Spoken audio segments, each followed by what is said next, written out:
Hi all, എല്ലാവർക്കും ഞങ്ങളുടെ പുതിയ വീഡിയോയിലേക്ക് സ്വാഗതം. ഞങ്ങളുടെ വീഡിയോ അവസാനം വരെ കാണണം. ഇഷ്ടപ്പെടുന്നെങ്കിൽ ലൈക്ക് ചെയ്യണം, കമന്റ് ഷെയർ ചെയ്യണം. പിന്നെ ഞങ്ങളുടെ ചാനലിൽ ആദ്യമായിട്ട് സന്ദർശിക്കുന്നവരാരെങ്കിലും ഉണ്ടെങ്കിൽ അവരെ സബ്സ്ക്രൈബ് ചെയ്യാൻ മറക്കരുത്. ഇന്നത്തെ നമ്മളുടെ വീഡിയോയില് നമ്മൾ സംസാരിക്കാൻ പോകുന്നത് രണ്ട് ടോപ്പിക്സ് ആണല്ലോ. അത് ഒന്ന് ഇപ്പോൾ ഫൈനാൻസ് മിനിസ്റ്റർ ഒരു യൂണിയൻ ബജറ്റ് നടത്തിയല്ലോ, അതിനെ പറ്റിയും പിന്നെ ഈ മൈക്രോസോഫ്റ്റിന്റെ ഔട്ടേജ് എന്ന ഒരു സബ്ജക്ട് ലാസ്റ്റ് വീക്ക് ഇങ്ങനെ മാധ്യമങ്ങളിലെല്ലാം ഉണ്ടായിരുന്നല്ലോ. അപ്പൊ അതിനെ പറ്റി നമുക്ക് സംസാരിക്കാം. ആദ്യമായിട്ട് ബജറ്റ് എങ്ങനെയായിരുന്നു, എന്തായിരുന്നു എന്നൊക്കെ ഒന്ന്. അതെ, കഴിഞ്ഞ ആഴ്ച നിർമ്മല സീതാരാമൻ ബജറ്റ് അവതരിപ്പിച്ചു, 2024 ബജറ്റ്. അത് ആക്ച്വലി ഇടക്കാല ബജറ്റിന്റെ തുടർച്ചയായിരുന്നു. അതായത് ലോക്സഭാ ഇലക്ഷൻ ആയതുകൊണ്ട് ഇടക്കാല ബജറ്റ് ആയിരുന്നു അതിനു മുമ്പ് അവതരിപ്പിച്ചിരുന്നത്. സാധാരണ ഇതില് ഫെബ്രുവരി ഫസ്റ്റിലാണല്ലോ, ഫസ്റ്റ് വീക്കിലാണല്ലോ ബജറ്റ് അവതരിപ്പിക്കുന്നത്. അപ്പൊ ഇത് അതിന്റെ കണ്ടിന്യൂവേഷൻ ആണ്. അപ്പം നമ്മൾക്കിപ്പം ഈ ബജറ്റിലെ എല്ലാ പ്രൊവിഷൻസും എല്ലാ പ്രൊപ്പോസൽസും ഒന്നും നമുക്ക് ഇവിടെ ഡിസ്കസ് ചെയ്യാൻ പറ്റത്തില്ല. നമ്മൾ വളരെ കീ ആയിട്ടുള്ള അല്ലെ ഇമ്പോർട്ടന്റ് ആയിട്ടുള്ള ചില കാര്യങ്ങളെ പറ്റി സംസാരിച്ചു പോവാം. ഒന്നാമത് നമുക്ക് ടാക്സേഷൻ എടുക്കാം. ഈ സാലറീഡ് എംപ്ലോയീസിന്റെ ടാക്സേഷൻ ആദ്യം എടുത്താല്, ഇപ്പം ഗവൺമെന്റ് നമുക്കെല്ലാം അറിയാവുന്നതാണ്. ഈ സാലറീഡ് എംപ്ലോയീസിന് ന്യൂ റിജിം, ഓൾഡ് റിജിം രണ്ട് മോഡൽ ഉണ്ട്. അപ്പൊ പുതിയ റിജിം ആണ് ഗവൺമെന്റ് പ്രൊമോട്ട് ചെയ്തുകൊണ്ടിരിക്കുന്നത്. അപ്പോൾ പഴയ റിജിം എന്താ പറയുന്നത്, ഫേസ് ഔട്ട് ചെയ്യാനുള്ള ഒരു പ്ലാനാണ് തോന്നുന്നു. അപ്പം ഈ പുതിയ റെജിമിൽ ഈ പ്രാവശ്യം സ്റ്റാൻഡേർഡ് ഡിഡക്ഷൻ 50,000 നിന്നും 75,000 ആക്കിയിട്ടുണ്ട്. പിന്നെ ലോവർ ബ്രാക്കറ്റിൽ കുറച്ച് ടാക്സ് ചേഞ്ചസ് ഉണ്ടാക്കിയിട്ടുണ്ട്. ഇപ്പം ഈ ചേഞ്ചസ് കൊണ്ട് ഇപ്പൊ 7.7 lakhs വരെ ആനുവൽ ഇൻകം ഉള്ള ഒരു സാലറിഡ് എംപ്ലോയിന് ടാക്സ് ലയബിലിറ്റി ഒന്നും ഉണ്ടാകത്തില്ല എന്നുള്ളതാണ് സത്യം. അപ്പം അതൊന്ന്. പിന്നെ വേറൊരു ഇതുമായിട്ട് ബന്ധപ്പെട്ട് വരണം, ഈ ടി സി എസ് എന്ന് പറഞ്ഞാൽ ടാക്സ് കളക്ടഡ് അറ്റ്. ഇപ്പം സംശയം ഉണ്ടാകും, ടി ഡി എസ് എന്ന് പറഞ്ഞാൽ ടാക്സ് ഡിഡക്റ്റഡ് അറ്റ് സോഴ്സ് ആണ്. അതായത് ഈ പേയ്മെന്റ് നടത്തുന്ന ആള്, അതായത് ബയർ, ഒരു സർവീസ് ബൈ ചെയ്യുന്ന ആള് പേ ചെയ്യുമ്പം അതിനകത്തുനിന്ന് ഡിഡക്ട് ചെയ്തിട്ട് ഗവൺമെന്റിന് ഡിപ്പോസിറ്റ് ചെയ്യുന്നതാണ് ടി ഡി എസ്. ആ എമൗണ്ട് ഈ പൈസ റിസീവ് ചെയ്യുന്ന ആൾക്ക് പിന്നെ അത് ക്രെഡിറ്റ് ആയിട്ട് ഫയൽ ചെയ്യുമ്പം എടുക്കാം. ടി സി എസ് പറഞ്ഞ ടാക്സ് കളക്ടഡ് അറ്റ് സോഴ്സ് ആണ്. എന്ന് പറഞ്ഞാൽ സെല്ലറാണ് അത് ഇത് ചെയ്യുന്നത്. അതായത് സെല്ലറ് ഈ പണം കളക്ട് ചെയ്തിട്ട് സെല്ലറാണ് ഇത് പേ ചെയ്യുന്നത് ഗവൺമെന്റിന്. അതാണ് തമ്മിലുള്ള വ്യത്യാസം. അപ്പൊ എന്താ സംഭവം എന്ന് ചോദിച്ചാല്, ഈ ടി സി എസ് പേ ചെയ്തിട്ടുള്ള അല്ലെങ്കിൽ ലയബിലിറ്റി ഉള്ള അല്ല, അത് ഒരാളുടെയിൽ നിന്നും വേറെ ഈ ടി സി എസ് കളക്ട് ചെയ്തിട്ടുണ്ടെങ്കിൽ അതിന്റെ ക്രെഡിറ്റ് പണ്ട് നമ്മൾ ടൈറ്റി ഫയൽ ചെയ്യുമ്പം അത് ഉപയോഗിക്കാമായിരുന്നു, അതിന്റെ ക്രെഡിറ്റ് കിട്ടും. പക്ഷെ ഇപ്പം ടി ഡി എസിന് അഗൻസ്റ്റ് ആയിട്ട് അത് ക്രെഡിറ്റ് കിട്ടും. എന്ന് പറഞ്ഞാൽ ഈ ഫയൽ ചെയ്യുന്ന വരെ അത് വെയിറ്റ് ചെയ്യേണ്ട എന്നുള്ള ഒരു ഇത്. അതാണ് ഈ സാലറി എംപ്ലോയീസിന് പ്രത്യേകമായിട്ട് വന്നിട്ടുള്ള ഇത്. ബാക്കിയെല്ലാം അതേപോലെ തന്നെ നിൽക്കുകയാണ്. പിന്നെ ഒരു കാര്യം കൂടെ ഉണ്ടായിട്ടുണ്ട്. ഈ NPS, നാഷണൽ പെൻഷൻ സ്കീമിനകത്ത് ഈ എംപ്ലോയറുടെ കോൺട്രിബ്യൂഷൻ 10% നിന്ന് 14% ആക്കി മാറ്റിയിട്ടുണ്ട്. അതൊരു എംപ്ലോയീസിന് ബെനിഫിഷ്യൽ ആയിട്ടുള്ള ഒരു കാര്യമാണ്. ഓക്കെ, പിന്നെ നമ്മൾക്ക് ടാക്സേഷൻ നോക്കുവാണെങ്കിൽ വളരെ പ്രധാനപ്പെട്ട ഒരു ചേഞ്ച് വന്നത് ഈ ക്യാപിറ്റൽ ഗെയിൻ ടാക്സിലാണ്. ഇപ്പം ക്യാപിറ്റൽ ഗെയിൻ ടാക്സിൽ ഒന്ന് ചില യൂണിഫോമിറ്റികൾ കൊണ്ടുവന്നു. അതായത് ഇപ്പം ഈ 1 year ആണ് ഷോർട്ട് ടേമും, അതിന് മേലുള്ളത് ലോങ് ടേമുമായിട്ട് ഡിഫൈൻ ചെയ്തു. അപ്പം ഇക്വിറ്റി ലിസ്റ്റഡ് ഇക്വിറ്റീസ്, അതുപോലെ ഇക്വിറ്റി ബേസ്ഡ് ഫണ്ട്സിനകത്തുള്ള ക്യാപിറ്റൽ ഗെയിൻസിന് ഷോർട്ട് ടൈമില് 15% നിന്ന് 20% ആക്കി കൂട്ടിയിട്ടുണ്ട്. അതേസമയം ലോങ് ടേം ക്യാപിറ്റൽ ഗെയിൻ ആണെങ്കിൽ അതിനകത്ത് ഇക്വിറ്റി ബേസ്ഡ് അല്ലെ ഇക്വിറ്റി റിലേറ്റഡ് ഫണ്ട്സ് 10% നിന്ന് 12% ആക്കിയിട്ടുണ്ട്. അതേസമയം നോൺ ഫിനാൻഷ്യൽ അസറ്റ്സ്, അതായത് പ്രോപ്പർട്ടീസ്, ഗോൾഡ്, അങ്ങനെയൊക്കെയുള്ള കാര്യത്തിൽ അത് 20% നിന്ന് 12%. അപ്പൊ രണ്ടിലും ഇപ്പം 12.5 ആണ്. ആക്കിയിട്ടുള്ളത്. അതാണ് യൂണിഫോമിറ്റി കൊണ്ടുവന്നത്. പക്ഷേ നമ്മൾ വിചാരിക്കും ഈ 12.5 long time non financial property, അതായത് അസറ്റ്സ് പ്രോപ്പർട്ടീസിലൊക്കെ കുറച്ചുള്ള ഭയങ്കര അതാണ്. പക്ഷെ അത് സന്തോഷിക്കാൻ വരട്ടെ. അതായത് ഇവര് ഇൻഡെക്സേഷൻ എടുത്തു മാറ്റിയിട്ടുണ്ട്.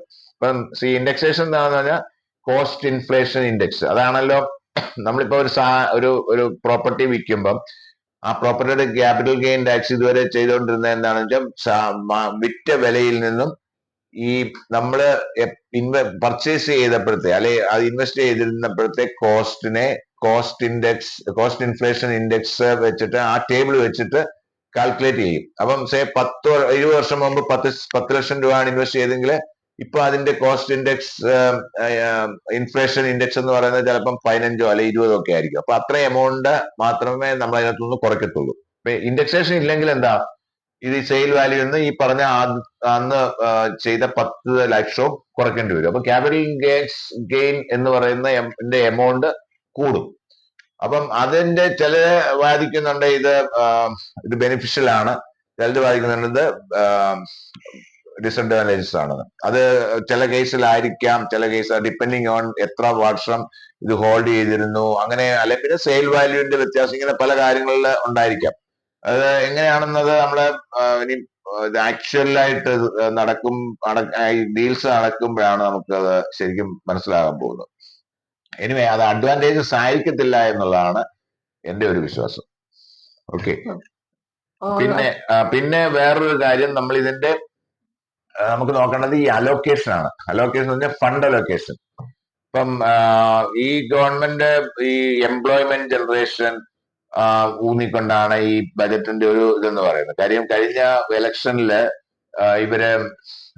ഇവർക്ക് സീറ്റുകൾ പറയാനുള്ള ഒരു മെയിൻ കാരണം ഇവിടുത്തെ അൺഎംപ്ലോയ്മെന്റ് ആണ്. കാര്യം ഇപ്പൊ 7.85 to 8% ആണ് പ്രൊജക്റ്റഡ് അൺഎംപ്ലോയ്മെന്റ് റേറ്റ് എന്ന് പറയുന്നത്. അത് ഹ്യൂജ് ആണ്. ഇന്ത്യയിൽ എന്ന് പറഞ്ഞാല് ഡെമോഗ്രഫിയില് യൂത്ത്സിന്റെ ഒരു പെർസെന്റേജ് ആണ് ടോട്ടൽ പോപ്പുലേഷനിൽ കൂടുതലുള്ളത്. അങ്ങനെയുള്ള ഒരു അവസരത്തില് ഈ അൺഎംപ്ലോയ്മെന്റ് റേറ്റ് കൂടുമ്പോൾ എംപ്ലോയ്മെന്റ് ജനറേറ്റ്, അതുകൊണ്ടാണല്ലോ പല ആൾക്കാരും ഇവിടുത്തെ ഗ്രോത്തിനെ ജോബ്ലെസ് ഗ്രോത്ത് എന്ന് വിളിച്ചുകൊണ്ടിരുന്നത്. ജോബ് ക്രിയേറ്റ് ചെയ്യാതെയുള്ള ലോസ് ജോബാണ്. അപ്പൊ അത് ഓട്ടോമേഷൻ കൊണ്ടാണെങ്കിൽ അത് എല്ലാ രാജ്യങ്ങളിലും നടക്കുന്നുണ്ട്. ഇപ്പം ഓട്ടോമേഷൻ കൊണ്ടോ അല്ലെ ആർട്ടിഫിഷ്യൽ ഇന്റലിജൻസ് കൊണ്ടാണോ ഈ ജോബ് ഇല്ലാതാവുന്നത്. പക്ഷെ കൂടുതൽ ഈ ജോബ്ലെസ്നെസ് ഉണ്ടായത്, അൺഎംപ്ലോയ്മെന്റ് ഉണ്ടാകുന്ന ഈ സെമി സ്കിൽഡും നോൺ സ്കിൽഡുമായിട്ടുള്ള ഏരിയ ഇതാണ്. അപ്പം ആ സെഗ്മെന്റിലാണ്. അപ്പം പറഞ്ഞു വന്നത്, അതിനുവേണ്ടി കുറെ ഇനിഷ്യേറ്റീവ്സ് ഒക്കെ ഇപ്പം കൊണ്ടുവന്നിട്ടുണ്ട്. പക്ഷെ അതിന് മുമ്പ് നമുക്കൊരു കാര്യം നോക്കാം. ഇവരുടെ അലോക്കേഷന്റെ പെർസെന്റേജ് നോക്കി കഴിഞ്ഞാൽ ഇപ്പൊ ഇൻട്രസ്റ്റ് ആണ് ഏറ്റവും കൂടുതൽ പെർസെന്റേജ് അലോക്കേഷൻ ഉണ്ടായിട്ടുള്ളത്, അബൌട്ട് 23% സംതിങ്. സോ അത് എപ്പോഴും അങ്ങനെ തന്നെയായിരുന്നു. അപ്പൊ അത് കാണിക്കുന്ന എന്താണെന്ന് വെച്ചാൽ നമ്മുടെ ഗവൺമെന്റിന്റെ ഹ്യൂജ് ഡെപ്റ്റ് ആണ്. ഡെപ്റ്റിന് സർവീസ് ചെയ്യാനുള്ള ഇൻട്രസ്റ്റ് ആണ് ഈ അലോക്കേഷൻ എന്ന് പറയുന്നത്. പിന്നെ അടുത്ത ഏറ്റവും വലിയ കമ്പോണന്റ് എന്ന് പറയുന്നത് അലോക്കേഷൻ എന്ന് പറയുന്നത് ട്രാൻസ്പോർട്ടാണ്. അതും നല്ലൊരു കാര്യമാണ്. ട്രാൻസ്പോർട്ട് എന്ന് പറയുമ്പോൾ നമ്മുടെ റോഡുകള്, ബ്രിഡ്ജസ്, ഹൈവേസ് ഒക്കെ ബിൽഡ് ചെയ്യുമ്പോൾ ഇൻഫ്രാസ്ട്രക്ചർ ഉണ്ടാവും, എംപ്ലോയ്മെന്റ് ഉണ്ടാവും, ഡെവലപ്മെന്റ് ഉണ്ടാവും. പിന്നെ നോക്കിക്കഴിഞ്ഞാല് infrastructure as a whole allocation stagnate ചെയ്തു എന്നുള്ളതാണ്. പിന്നെ റെയിൽവേസ് ആണെങ്കിലും social sector, education, health care, അതിന്റെ കീഴിലുള്ള പല സ്കീമുകള്, ഇതെല്ലാം ഒന്നുകിൽ അതിന്റെ അലോക്കേഷൻ സ്റ്റേഗ്നേറ്റ് ആയിട്ടുണ്ട്, അത് അതേപോലെ നിൽക്കുകയോ അല്ലെങ്കിൽ അത് കുറയുകയോ ചെയ്തിട്ടുണ്ടെന്നുള്ളതാണ് സത്യം. പിന്നെ അൺഎംപ്ലോയ്മെന്റ് അഡ്രസ് ചെയ്യാൻ വേണ്ടി കൊണ്ടുവന്ന പുതിയ എന്ന് പറഞ്ഞാൽ ഈ അപ്രന്റീസ്ഷിപ്പ്, ഒരു 500 കമ്പനികളെ യോജിപ്പിച്ചുകൊണ്ട് അവിടെ ഈ 1 കോടി ആൾക്കാർക്ക് ഇന്റേൺഷിപ്പ് കൊടുക്കുക, അതുപോലെ സ്കില്ലിങ് കൊടുക്കുക, എംപ്ലോയബിലിറ്റി ഉണ്ടാക്കുക, ഇങ്ങനെയൊക്കെയുള്ള കാര്യങ്ങളാണ്. ഇത് എത്രമാത്രം പ്രാവർത്തികമാണെന്ന് നമുക്ക് കാണേണ്ടി വരും. ആകണമെന്നുള്ളതാണ് എല്ലാവരുടെയും ആഗ്രഹം. പക്ഷെ ഇതുകൊണ്ട് മാത്രം എംപ്ലോയ്മെന്റ് അഡ്രസ് ചെയ്യാൻ പറ്റുമെന്ന് എനിക്കറിയില്ല. അത് അൺഎംപ്ലോയ്മെന്റ് എന്ന് പറഞ്ഞാൽ എംപ്ലോയ്മെന്റ് ജനറേറ്റ് ചെയ്യുന്ന ഇൻവെസ്റ്റ്മെന്റ് ഉണ്ടാകണം എന്നുള്ളതാണ്. അത് ഗവൺമെന്റ് മാത്രം വിചാരിച്ചാൽ പറ്റത്തില്ല. അത് മറ്റുള്ള ഇൻവെസ്റ്റ്മെന്റ്സും ഫോറിൻ ഇൻവെസ്റ്റ്മെന്റ്സും ഒക്കെ വേണം. അപ്പൊ ഫോറിൻ ഇൻവെസ്റ്റ്മെന്റിനെ എൻകറേജ് ചെയ്യാൻ വേണ്ടി ആയിരിക്കും ഇപ്പം അവരുടെ ഫോറിൻ കമ്പനീസിന്റെ കോർപ്പറേറ്റ് ടാക്സ് 14% ആക്കി കുറച്ചിട്ടുണ്ട്. അപ്പം ഇതാണ് ഈ ടോട്ടലി അലോക്കേഷൻ. അപ്പൊ ഡിഫൻസ് ഈ പറഞ്ഞ പോലെ സോഷ്യൽ സെക്ടർ, പിന്നെ ഡിഫൻസിലെ എല്ലാം അലോക്കേഷൻ കുറഞ്ഞിട്ടുണ്ട്. അപ്പൊ അതിനൊരു കാരണം ഗവൺമെന്റ് പറയുന്നത് അപ്പം ഫിസിക്കൽ കൺസോൾട്ടേഷൻ, അതായത് ഡെഫിസിറ്റ് കുറയ്ക്കുക എന്നുള്ളതാണ്. ഇപ്പൊ 4.9 ആണ് പ്രൊജക്ട് ചെയ്തിരിക്കുന്ന ഡെഫിസിറ്റ്. അപ്പൊ ഡെഫിസിറ്റ് കുറയ്ക്കുമ്പോൾ അതിനർത്ഥം നമ്മുടെ എക്സ്പെൻഡിച്ചർ കുറയ്ക്കേണ്ടി വരും. അപ്പൊ അതുകൊണ്ടാണ് പല അലോക്കേഷനും ഒന്നുകിൽ അവിടെ ഫ്രീസ് അവിടെ തന്നെ നിൽക്കേണ്ടി വന്നത്, അല്ലെങ്കിൽ കുറഞ്ഞു. അപ്പൊ അവിടെ ഈ എക്സ്പെൻസസ് നമ്മൾ സ്റ്റേഗ്നേറ്റ് ആവുമ്പോൾ ശരിക്കും പറഞ്ഞാൽ ഡിക്ലൈൻ ആയി. എന്താന്ന് ചോദിച്ചാൽ അതിന്റെ അബ്സൊല്യൂട്ട് ടേംസിൽ ഡിക്ലൈൻ, ഐ മീൻ സ്റ്റേഗ്നേറ്റ് ആയെങ്കിലും ഇൻഫ്ലേഷൻ കൂടെ കൺസിഡർ ചെയ്യുമ്പോൾ ശരിക്കും അത് ഡിക്ലൈൻ ആണ് ചെയ്തിരിക്കുന്നത്. അപ്പൊ അതാണ് ഈ ബജറ്റ്. അപ്പം ബജറ്റിനെ പറ്റിയുള്ള ഒരു ഇതാണ് മെയിൻ ആയിട്ട് നമുക്ക് പറയാനുള്ള കാര്യങ്ങൾ. ഒരു ഓവറോള് ഈ തവണത്തെ ബജറ്റ് എങ്ങനെയായത്? ഓവറോൾ പറയുകയാണെങ്കിൽ ശരിക്കും പറഞ്ഞു കഴിഞ്ഞാൽ പല ആൾക്കാരും ഇതിനെ ടാക്സേഷൻ ബജറ്റ് എന്ന് വിളിക്കുന്നു, ചിലര് അതിനെ development budget, employment generating budget, physical consultation, ഇങ്ങനെ പല പേരുകളിൽ വിളിക്കുന്നുണ്ട്. അപ്പൊ ഇതിൽ ഏതാണെന്ന് എന്നോട് ചോദിച്ചു കഴിഞ്ഞാല് ശരിക്കും പറഞ്ഞു കഴിഞ്ഞാൽ ഒരു കളർലെസ് ബജറ്റ് ആണെന്ന് ഞാൻ പറയത്തുള്ളൂ. കാര്യം ഇതിനകത്ത് ഏതാണ്ടൊക്കെ അവിടെ ഇവിടെയൊക്കെ ചെയ്തിട്ടുള്ളതെന്നല്ലാതെ ഇതൊരു നമ്മുടെ രാജ്യത്തൊരു ഗ്രോത്ത് ഉണ്ടാക്കാൻ, അല്ലെ എംപ്ലോയ്മെന്റ് ജനറേറ്റ് ചെയ്യാൻ, അല്ലെങ്കിൽ ഈ മാർജിനലായി താഴേക്കിടയിലുള്ള ആൾക്കാർക്ക് ഗുണപരമായിട്ടുള്ള കാര്യങ്ങൾ ചെയ്യാൻ, because social sector, education, health, ഇങ്ങനെയുള്ള കാര്യങ്ങളിലൊക്കെ പിന്നെ ഒന്നും സംഭവിച്ചില്ല. അഗ്രികൾച്ചർ ഫോർ എക്സാമ്പിൾ, ഇതൊക്കെ കുറെ പ്രൊപ്പോസൽസ് ഉണ്ടെങ്കിലും അതിനകത്തും അലോക്കേഷൻ ഒന്നും കൂടിയിട്ടില്ല, അല്ലെ അവിടെ തന്നെ നിൽക്കുകയാണ്. അപ്പം അങ്ങനെയുള്ള കാര്യങ്ങള് ഒന്നും പ്രത്യേകിച്ച് കോൺസെൻട്രേറ്റ് ചെയ്തിട്ടുള്ള എന്നുള്ളതാണ്.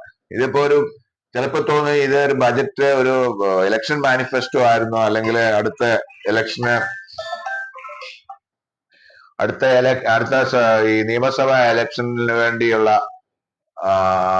ഒരു മുൻപാടിയായിട്ടുള്ള ഒരു മാനിഫെസ്റ്റോ ആണെന്ന് ചിലപ്പോൾ തോന്നിപ്പോകും. അത് ശരിക്കും പറഞ്ഞു കഴിഞ്ഞാൽ പ്രത്യേകിച്ച് ഒത്തിരി നെഗറ്റീവ് ഒന്നും പറയാനും ഇല്ല, പ്രത്യേകിച്ച് ഒന്നും പോസിറ്റീവും പറയാനില്ലാത്ത ഒരു ബജറ്റ് എന്നേ ഞാൻ പറയുള്ളൂ.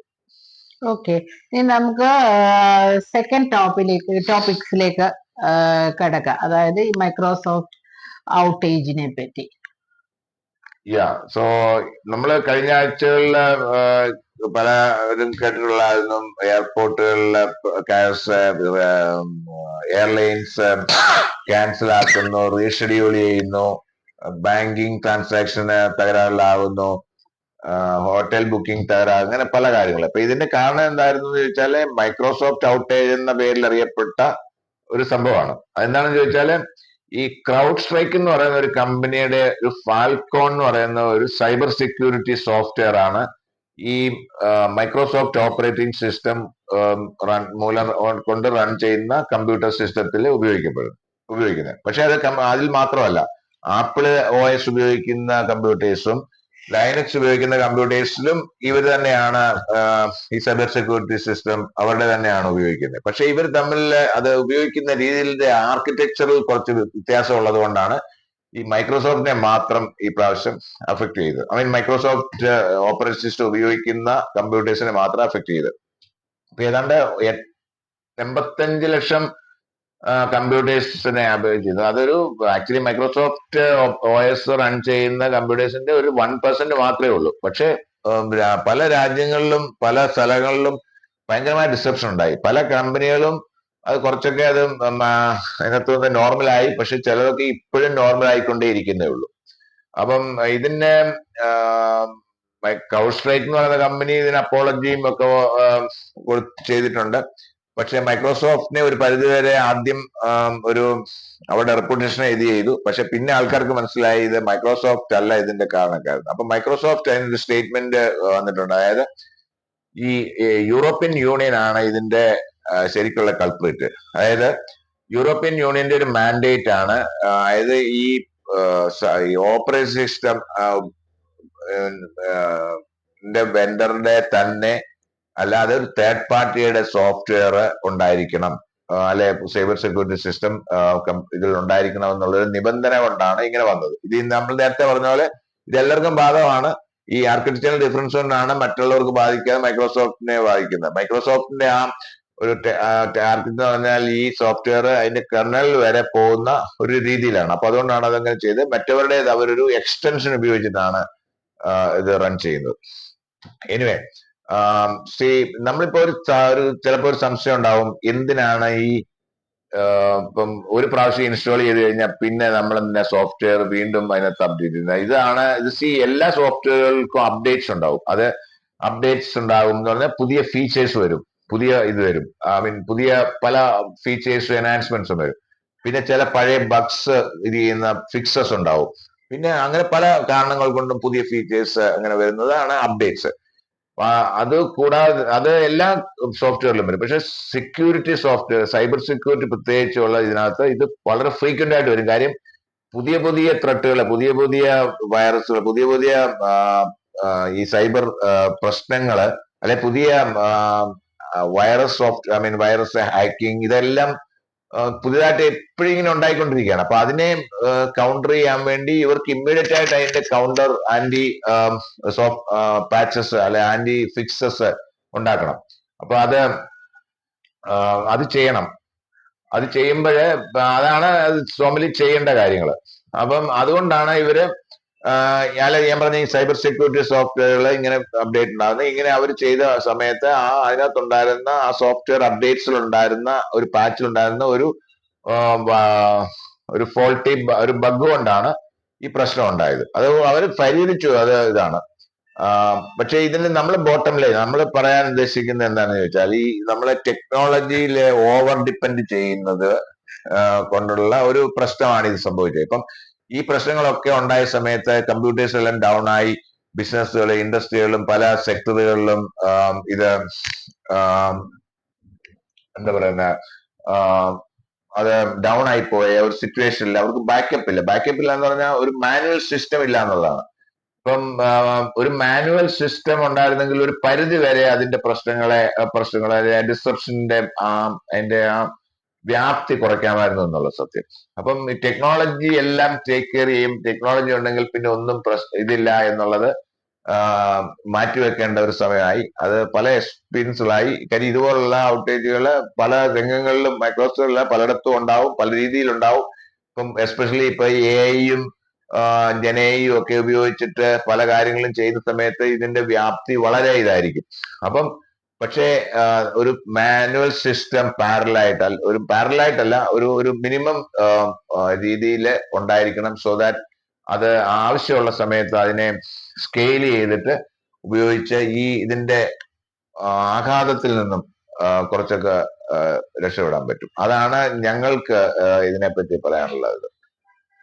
ഓക്കെ, ഈ വീഡിയോ കണ്ട എല്ലാവർക്കും നന്ദി. പിന്നെ നിങ്ങള് ദയവായിട്ട് ഞങ്ങളുടെ വീഡിയോ ഷെയർ ചെയ്യണം, ലൈക്ക് ചെയ്യണം. ഷെയർ ചെയ്യാൻ മീൻസ് കമന്റ് ഷെയർ ചെയ്യുക, ലൈക്ക് ചെയ്യുക. ആദ്യമായിട്ട് ആരെങ്കിലുമാണ് ഞങ്ങളുടെ ഈ ചാനൽ കാണുന്നതെങ്കിൽ തീർച്ചയായിട്ടും നിങ്ങൾ സബ്സ്ക്രൈബ് ചെയ്യുമല്ലോ. അപ്പൊ ഇനി ഞങ്ങള് പുതിയൊരു സബ്ജക്റ്റുമായിട്ട് നിങ്ങളുടെ അടുക്കൽ വരുന്നത് വരെ bye. Thank you. Take care. Take care.